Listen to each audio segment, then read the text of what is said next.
إن الجنة لتبخر وتزين من الحول إلى الحول لدخول شهر رمضان. بشك جنت دیتا دا بخور خوشبویانی اغوار کولی کیگی. بخور دا انتہائی قیمتی خوشبوئی دا اغا دا عطر پا صورت کی ہوں میں او دا سے اغا وارد لرگی ہوں دوی اغا پاگی لوخی کی کیلی اغی لگے کئی دے کپڑو طرف تا او کمرہ کے یا دی جماعت کے دیگی چیدن دا حقی آغا لگے چیدن آغا کئی نو دا قیمتی خوشبوئی دا انتہائی گرانا دا خل دنیا کے پا مہنگی ترین خوشبویان کی یو خوشبوئی دا خو لیکن دا خوشبوئی دا چکل پا جنت کی وی نو بیا با دا خوشبوئی اغا سحال وی دا دی دا خیستوالی او دا دی دا خوشبوالی اغا بس صورت حال وی نو نبی علیہ السلام فرمائی ان الجنت لتبخرو بے شک جنت دا بخور خوشبوئی ورکولے کیگی وتزین من الحول الى الحول او دا جنت خیستکیگی دا یو کال نواخلا تر دا بل کال پوری مطلب یولس میاشتے جنت خیستکیگی جنت خو حق جنت تے چلے دے مبارک رب فرمائی مالا نبی علیہ السلام فرمائی مالا عین رأت ولا اذن سمعت ولا خطر على قلب البشر جنت خو حق جنت تے بدی کہ حق نعمتون دے چی نستر کو لیدلے دے نپس رکی دا حقی سوچ راغلے دے نقوگون دا حقی حق صفات اوریدلے دے حق جنت چی حق خیستہ جنت تے دا انسان پا ذہن کے اہم نراز دے چی سنگا صفات پا دفع دا جنت کی موجود وے سنگا نعمتون پا دا جنت کی موجود وے بیا دا حقی نا اخوا بل طرف تا قرآن کی اغمونگا سوچ ہوکو قرآن کے اللہ بات دا جنت صفات بیان گئی حدیث کی نبی علیہ السلام دا جنت صفات بیان گئی لیکن بیا ہم فرمائی دا حق صفات تے چی دا جنت کی کم موجود دے دا حقی پا مقابلہ کے انتہائی کم دے التا چکل انسان لار شے وہی بچے حق صفات خما دا سر عدو اوریدلی ہم نو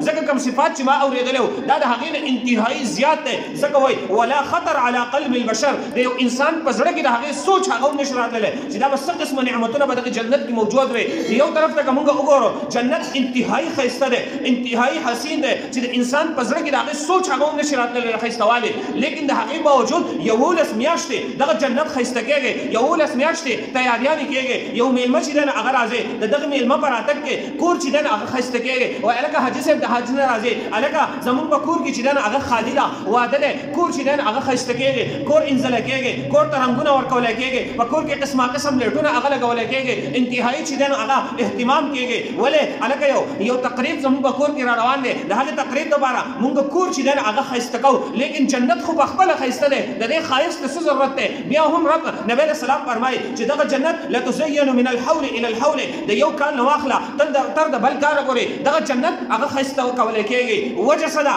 دا استقبال دا صدا پارا دے دا سوک دا سراروان دے دا اگا دا پار استقبال کیے گئی سو وجہ دا سمخی تا سواقی عراغلی دا چی اول اسمیاشت جنت خیستا کیے گئی نمخی تا نبی علیہ السلام فرمائی لدخول شهر رمضان دا وجہ دا راتلو دا میاشت دا رمضان دا رمضان میاشت را روانه دا اگه میاشت دا برکتونو میاشت را روانه دا دا حقیق دا وجه نا چی جنت بخبل خیسته ده خو اگه بیا هم خیسته کوله کی نو چی جنت دا دی رمضان دا وجه نا خیسته کی التا برا جنتونو کی تیاریانی شروع ده نو ولی ماوتا با دا رمضان با دا اغزان نانگار کو ولی منگا چی دین دا رمضان سر حقا معاملہ کا حکم چی با دا یولس میاشتی که منگا غفلت کرده رمضان که هم حقا شانتی را غفلت زندگی تیرو چی دا دی رمضان دا بارا خود اگه جنت اگه خیسته که گی او مخی قصة صورت حال لازی بیا فرمائی نبی علیہ السلام فَإِذَا كَانَتْ أَوَّلُ لَيْلَةٍ مِّن شَهْرِ رَمَضَان کلچی دغ رمضان اول نیش پراشی لگا بیگانی نو اولش پنیش پا کلچی اول نیش پراشی حبت ریهم من تحت العرش يقال لها المثيرة دا عرش نلان دے چی عرش اللہ خاص یو خاص مقام دے یو زیدے دا غین لان دے یو خیستہ ہواشی دین اگر اول وزی حبت ریهم من تحت العرش دا عرش نلان دے جنتون طرف تا ہوا راشی دا دے ہوا نم دے مثیرہ دا دے ہوا تا مثیرہ وے لکی گی نو دا دے ہوا دا وجنا پا جنت کے سی انقلاب رازی نو نبی علیہ السلام فرمائی فتصفق ورق اشجار الجنان دا دغی ہوا دا وجنا دا جنت دا ونو پانی اغپڑ قیدوشی فتصفق ورق اشجار الجنان دا جنت ونی دا غیر پانی پڑ قیدوشی وحلق المصارع دا جنت دروازی اگر چنگار شروع کی آوازون شروع کی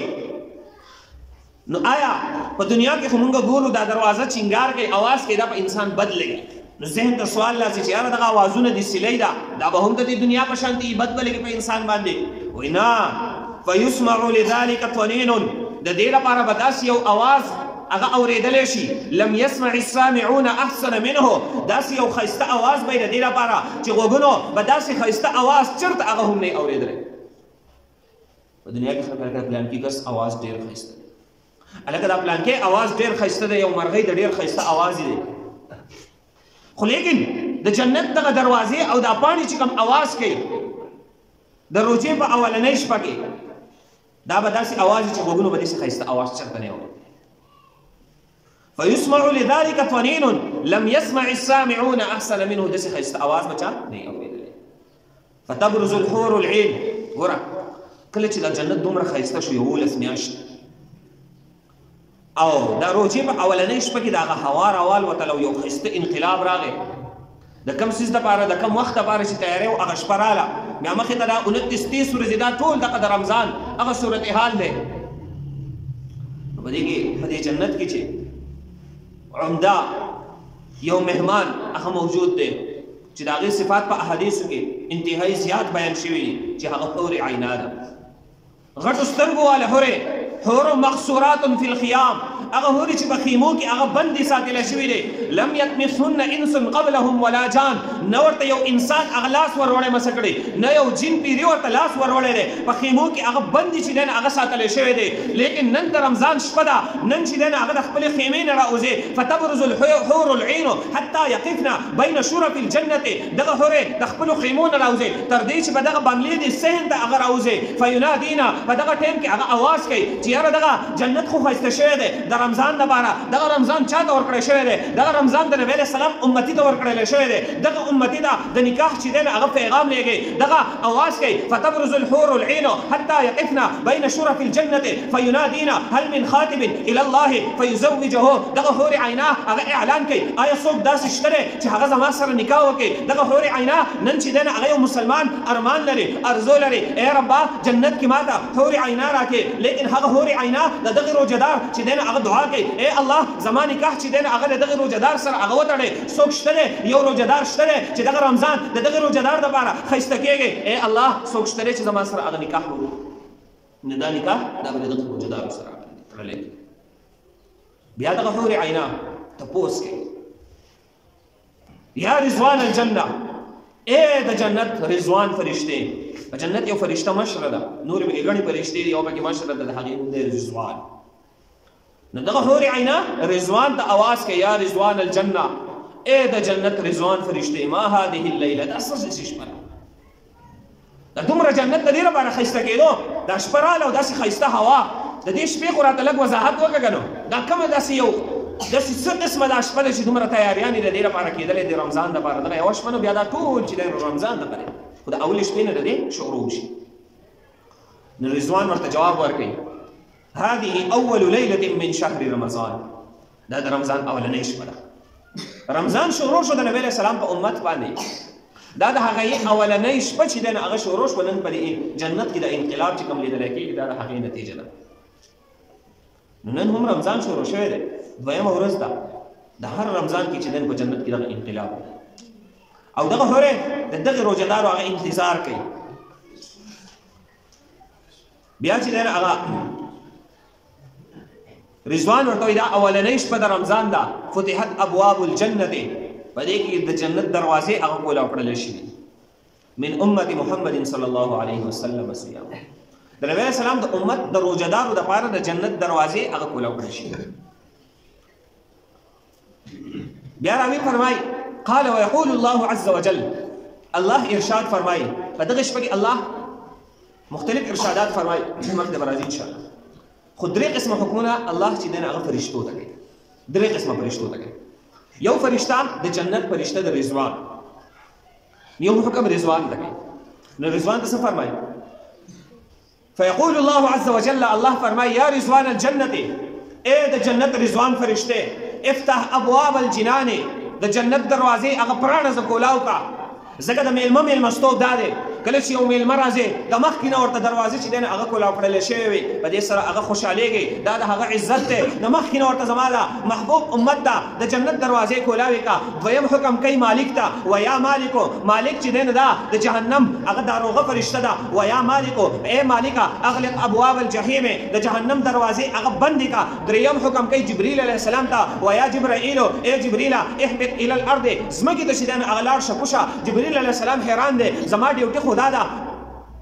چې زه به پیغمبرانو ته راتلم وحي به مې راوړله نبی علیه السلام ته به راتلم وحي به مې راوړله لیکن نبی علیه السلام نه بعد بل پیغمبر نشته دی د وحي سلسله بنده شوې ده جبریل علیه السلام حیران دی چې څه حکم به کېږي لیکن د رب د طرف نه هغه حکم کېږي ویا جبرائیلو ای جبریله اهبط الى الارض ځمکې ته هغه کوشه فاثبت مردة الشیاطین سرکشه شیطانان هغه وتړه وغلهم بالاغلال توقونه کړۍ ورته ور واچوه په زنځیرونو کې هغه بند کا ویې تړه ثم اقذفهم فی البحار بې سمندر ته هغه وغورځوه وجه چې دین هغه څه ده کای لا یفسدو علی امت احمد حبیب صیامهم صلی الله علیه وسلم د پاره د دې چې زما د محبوب د امت پر روزدارو باندې دغه شیطانان سرکشي چې دین هغه ونه کی چرته گمراه نه کې ای جبرئیل ستا ډیوټي خو هغه وحی وړلو لیکن نن زما د محبوب په امت باندې یو میاش راغلی ده د هغه میاش چې دین هغه د برکت د وجنه زمکی ته چې دین هغه لاړ شکوشه او دغه شیطانان هغه وتړه د پاره ردی چې دغه شیطان زما د امت د محبوب روزدارو ته زما د محبوب د امت روزدارو ته هغه پسړه کې چې دین هغه ته وسوسه ولا وسه جبرئیل علیه السلام راکوشي شیطانان هغه وتړي سرکشه او دا چې دین هغه سمندر کله چې رمضان تیر شي دغه بیا پرانستل شي وګوره د رمضان څومره لوی اهتمام وګد حدیث ته دا ان شاء الله وخت په وخت باندې موقع مناسب هغه بیان نو د دې رمضان د وجنه الله څومره اهتمام کوي یو خو جنت ښایسته شو بل د حور عینا څومره یو لوی استقبالیه کلام د رضوان د جنت دروازې کولا وهل د مالک د جهنم دروازې بندول د جبرئیل علیه السلام راخزیدل شیطانان تړل دا څومره لوی اهتمامات چې کله هر کله په اسمانونو کې دومره لوی اهتمام کېږي په ځمکه کې دومره لوی اهتمام کېږي نو موږ له هم پکار دی چې موږ هغه اهتمام وکړو موږ د دغه روژې هغه خیال وساتو چېرته داسې یو کار زموږ نه هغه ونه شي چې هغه د روژې د آدابو نه خلاف یوازې دا نه چې بس روژه دې ته ویلی شي د سهار نه تر د ماښامه پورې ځان د خوراک څښاک او د جایز خواهشاتو نه بند ساتل تر د ماښامه پورې یوازې دا روژه نه ده د روژې د آدابو موږ خیال وساتو د دې حدیث کې راځي چې تاسو سره کله یو سړی جګړه کوي په روژې کې نو ته ورته اني امرؤ صائم زه خو روژهدار یم زه چې دم ستا سره جګړه نشم کولی نو چې هغه ستا سره جګړه کوي تو سره نه کوي هغه به خپله غلی شي خو چې هغه تا ته یو خبره کړې تا ورته شل کړي دي چې هغه درته شل وکړي تا ورته 50 وکړي یو واقعي ذکر کوي نو و یو زنانه د هغې او د خاوند به هر ټایم جګړه جوړه په کور کې نو دا زنانه د یو ملا خوا له لاړه یاره مال دې شي یو تعویض راکړه چې زما سره زما دا خاوند جګړې نه کوي دا ورته صحیح ده تعویض ورکړه پاڼې به لاسې راونغښتله سړي به کې ونه لیکل او دې زنانې له ورکړه دا تعویض واخله او دا چې کله ستا خاوند کور ته راشه او جنګ د سره شروع کړي دا تعویض په غاښونو کې ونیسه چې څومره هغه قار زیات وي دومره ته دې تعویض له زور ورکوه بس دا به کار وکړي چې دې لیدل تعویض یې راغستی نو هغې خو دننه څه ونه خو بس یې راغونډ کړی غاښونو کې یې ښودلی دی خاوند یې راغلی دی خبرې شروع کړې قار په ګورېدو شروع کړې لکه څنګه چې د بعضې خلکو عادت وي او په دې فخر هم کوي هلکه په کور کې خو سم زمری یم دا ښځه چې کور ته ور داخل شم څوک په یو باندې منډې وایي څوک په بله دا ټول خلک رانه سم یېرېږي او داسې په فخر سره لګیایي ته به وایې چې دا داسې لوی کار کوي کور د خلکو سره نرمي پکار ده خو کور خلک ډېر تکلیف سړی خو بهر ته راوځي وګرځي ساه یې ازاد شي د کور زنانه خو هغه کور کې ناست دي سهار شي ماښام شي پخلی دی د خاوند خدمت دی د بچو خدمت دی د خواښې سحر خدمت دی ټول ورځ ورسره شپه ورځ ورسره دغه غم چې دا خلک زما نه خفه نه شي چې داسې څنګه خوشحاله اوسه او بیا رمضان دی رمضان کې خو سالن هغه هغې کې مالګه زیاته شي کمه شي ځکه سکلو خو څه ترتیب نه په وړو کې مالګه کمه شي زیاته شي د دې ټولو چې دی نه هغه خیال ساتي سهار د پېشمنۍ خیال ساتي وختي پاسي ماښام د روژه ماتي نه ماسپښین نه هغه شروع وکړي د دغې خیال ساتي دغه رنګې د ماسپښین کې د ماشومانو د روټۍ خیال ساتي ټیک ده په سړو باندې به هر ذمهواریانې وي خو دننه بیا ښه خپله په سکون وي او زنانه خو شپه ورځ دغه په ذمهواري کې نو د هغوی سره نرمي پکار ده. نبی اسلام په باقاعده خپل کور د خلکو سره کارونه کول، د هغوی سره به نرمي کول. او نبی اسلام فرمایل په تاسو کې د ټولو نه غوره انسان هغه دی چې د کور والو سره ښه وي، او په تاسو کې د ټولو نه غوره زه ځکه یم چې زه خپل کور والو سره د ټولو نه زیات ښه یم. په تاسو نبی اسلام په باقاعده د کور کارونه کول خپل زنانو سره. په دې باندې عار او شرم هغه نه محسوسه. بهرحال نو دا خاوند چې کله راغلی به ګورېدو شروع کړي د ښځې چې دی نو هغه تعویض په خوله کې نیولی چې اوس هلته هغه زور لګوي چې دا دې تعویض له زور ورکوي، چې هلته هغه زور لګوي دا تعویض له زور. خاوند چې کتلی دی چې دا ښځه خو ما ته جواب نه راکوي، دا خاوند هم غلی شوی دی، شرملی شوی خبره نه چې سبا له بله دوه درې ورځې تېرې شوي دي چې خاوند هم غلی شوی زه دا خو ما له جواب نه راکوي، جو بیا به چې کور ته راغی جو سبا یې نه وي. دا به د ملا پسې واغستلي دي په دې تعویض کې داسې سر لیکلي دا خو داسې خطرناک تعویض و چې هغې خو داسې کار وکړو چې سړی بیخي چې دی نه بس قارېږي. دا ورته ما پکې څوم نه ولیکلي. وجه دا وه چې کله به هغه تا ته یوه خبره وکړه تا به ورته دوه وکړې، چې کله به درته هغه درې وکړې تا به ورته څلور وکړې. نو هلته به هغه له قار ورغی د دې نه به چې دی نه هغه جنګ جوړ شو. نو چې کله ما تا له تعویض درکړو دې له زور ورکړې نو خوله خو دې بنده ده. نو هلته که څومره هر څومره قارېږي چې ته غلي یې جو هلته کې چې دی نه هغه بیا په خپله غلی شو. د شر او غیمه په دې وجه باندې ختمه شو. دا شر او غیمه د څه نه جوړېږي؟ یو کس قار شي جو بل ورته د هغه نه ښه قار شي، جو دا بل د هغه نه ښه قار شي، جو غیمه چې دی نه هغه جوړه شي. هر یو کس وایي زه یم، هر کس وایي زه یم، هر کس وایي زه یم. نو د دې د وجې نه شر چې دی نه هغه جوړ شي. نو اصل خبره د دې پورې مې کوله چې رمضان په دې کې چې دی نه هغه جنګ جګړې عمومي خلک کوي. یاره وایي بس یاره روژه مې د مازغه مې خراب. نو دا روژه خو د مازغه خرابېدو لپاره نه ده، دا روژه خو د دې لپاره ده چې مونږ صبر وکړو په دې کې. دا روژه خو د دې لپاره ده چې مونږ د رب اطاعت وکړو، نه دا چې مونږ ښه نافرماني هغه شروع په لارو کوڅو کې په روډونو کې دا چې دی نه هغه شرونه او غیمې. نو اسان علاج دا دی نبی علیه السلام ښوولی. کاش چې مونږ د نبی علیه السلام ارشادات اورېدلی او مونږ عمل کولی. یقیني د نبی علیه السلام په ارشاداتو چې کله مونږ عمل شروع په معاشره کې به هیڅ جنګ جګړه نه، هیڅ فساد به نه، روغ رمټ ساعت به وي. چې کله دروغ ختم شو د معاشرې نه، دوکه ختم شوه، چغلي ختم شوله، غیبت ختم شو، مسلمان عزت تار تار کول ختم شو، بل مسلمان ته تکلیف رسول ختم شو، د بل مسلمان حق وهل ختم شو. کله چې دغه څیزونه د معاشرې نه ختم شو کوم چې نبی علیه السلام منع فرمایلې ده او هغه خبرې په معاشرې کې راغلې د کوم چې نبی علیه السلام حکم کړی دی هغه معاشره به قایم شي کوم چې د صحابو په دور کې هغه قایم شوي وه چې بیا الله پاک مثال پیش کوي فإن آمنوا بمثل ما آمنتم به. ای خلکو که د دې صحابو په شان ایمان یې راوړو تاسو به په هدایت باندې شئ. هغه معاشره چې دی نو د هغې بنیاد به هغه کېښودلی شي. خو که مونږ د نبی علیه السلام ارشادات مخې ته کېښودل په هغې باندې مونږ عمل وکړو. نو دلته نبی علیه السلام یو اصول ښیي چې کله یو کس تا سره جګړه کوي نو ته ورته څه وایه اني امرؤ صائم، زه خو بس روژهدار سړی یم او زه جنګ چې دی نه هغه نشم کولی. چې ته ورته جواب کې څه ونه وایې هغه به په خپله غلی شي. یو کنځلې وکړو، دوی وکړو، درې وکړو، ته ورته جواب نه ورکړې په خپله به چې دی نه هغه غلی شي. نو د روژې د آدابو هغه خیال ساتل. نو چې هر کله په اسمانونو په ځمکه کې د روژې اهتمام د الله د طرف نه دومره کېږي پکار ده چې مونږ هغه اهتمام وکړو. بل حدیث کې نبی علیه السلام فرمایي، سلمان رضی الله عنه فرمایي نبی علیه السلام ته د شعبان په اخرنۍ ورځ باندې خطاب وکړو. نبی علیه السلام په هغې کې ارشاد وفرمایي یا ایها الناس ای خلکو قد اظلکم شهر عظیم، په تاسو باندې یو مبارکه میاشت هغه راغله، لویه میاشت راغله. شهر عظیم فيه ليلة خير من 1000 شهر. داسې میاشت چې په دې کې یو داسې ورځ ده، یو داسې شپه ده چې هغه د زرو میاشتو نه چې دی نه هغه غوره ده. یوه شپه چې هغه د لیلة القدر انشاءالله اخر کې لیلة القدر ته نږدې به انشاءالله د هغې فضیلتونه بیان. داسې میاشت ده فيه ليلة خير من 1000 شهر، داسې یو شپه به کې ده چې هغه د زرو میاشتو نه چې دی نه هغه غوره ده. او دا داسې میاشت ده چې په دغه میاشت کې من ادى فریضة چا چې په دې کې یو نفلي عبادت وکړو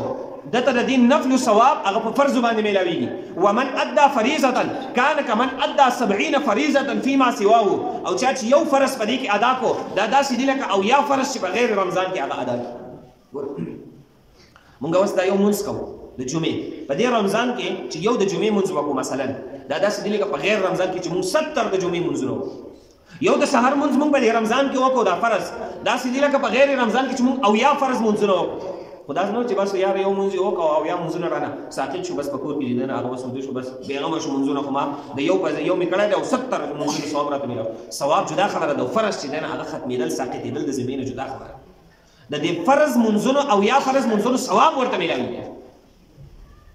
او څوک چې نفل وکړي 2 رکعته نفل یې وکړه نو دا داسې دي لکه دی چې 2 رکعته فرض وکړي.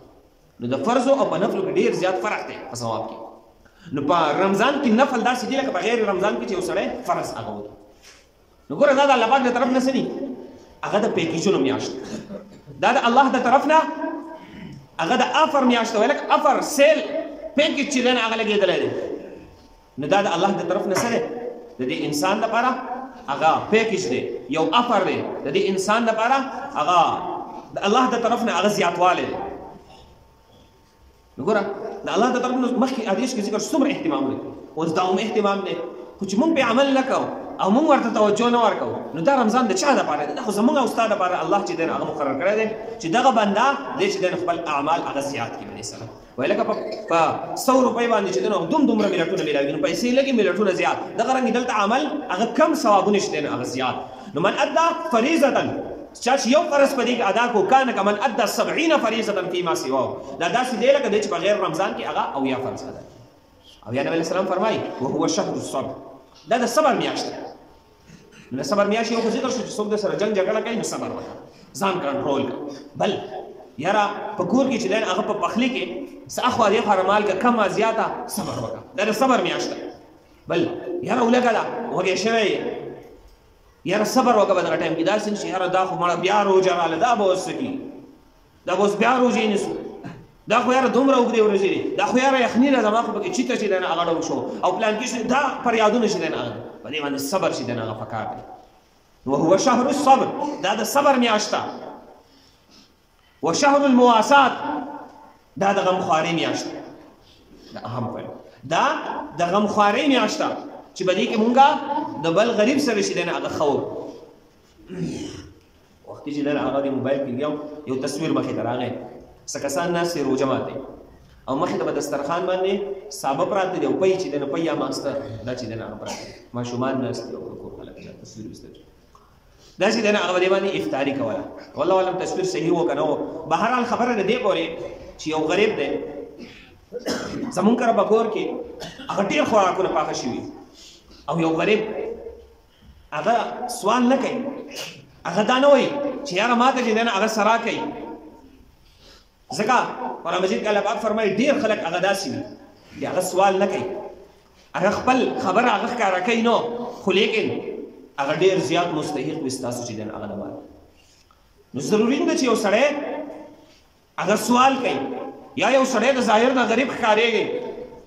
دا به غریب وي او دا بل کس چې دی نه هغه به غریب نه حالاتو نه چې دی نه هغه اندازه لګوي خلک د هغې مطابق. نو مونږه په کور کې هغه ډېر زیات خوراک هر څه چې دی نه هغه پخېږي پکار ده چې مونږ د دې نه ګاونډي ته غریب ته هغه څه چې دی نه هغه وایي. تر دې حدیث کې راځي تاسو سالن پخوئ په دې کې لږې اوبه زیاتې ور واچوئ چې لږې اوبه پکې زیاتې ور واچوئ تاسو به خپل ګاونډي ته د دې نه چې دی نه هغه ویسئ. نو دغه هر وخت چې دی نه هغه ښه کول د غریب سره غمخواري ورورولي هر ټایم پکار ده. خو لیکن د رمضان دا میاشت داسې ده چې ګوره یو اهم مقصد په دې کې په رمضان کې دا دی مخکې ته به بیا هم راشي نورو جمعو کې چې په دې کې زموږ سره د غریب احساس پیدا شي. ګوره مونږ ولږه برداشت کړو سهار د ماښامه پورې مونږ وږي شو مونږ ته پته ولګي چې یاره د ولږې څه احساس سړی وږی شي دی څنګه وي په ده باندې څه صورت حال تېرېږي د ولږې چې دی نه هغه احساس مونږ ته راشي. نو دغه احساس پیدا که په زړه کې چې دغه د غریب سره د غریب دغه حالت هر ټایم چې دی نه هغه وي. نن چې ستا څنګ په دې روژه کې دی دا د غریب هر وخت چې دی نه هغه وي دغه ولږې د حالت. نو چې مونږه د غریب تپوس وکړو مونږه د غریب سره هغه امداد وکړو د هغه د دسترخوان مدد وکړو د هغه د دسترخوان تپوس وکړو نو دغه میاشت د غمخوارۍ میاشت ده دغه د ورورولۍ میاشت ده دا د غریب سره د ښه سلوک چې دی نه هغه میاشت ده. نبي علیه السلام د حدیث هم اوږد حدیث دی ټایم پوره شو نو مخکې ته د دې روژې په باره کې نبي علیه السلام ګڼ فضایل هغه بیان کړي دي. نو هره جمعه کې به انشاءالله هغه څه نه څه ذکر کوو. نو د رمضان هغه حق په موږ باندې دا دی چې مونږ د رمضان هغه حق ادا کړو عبادت وکړو د غریب خیال وساتو ځان د ګناهونو نه هغه وساتو. الله پاک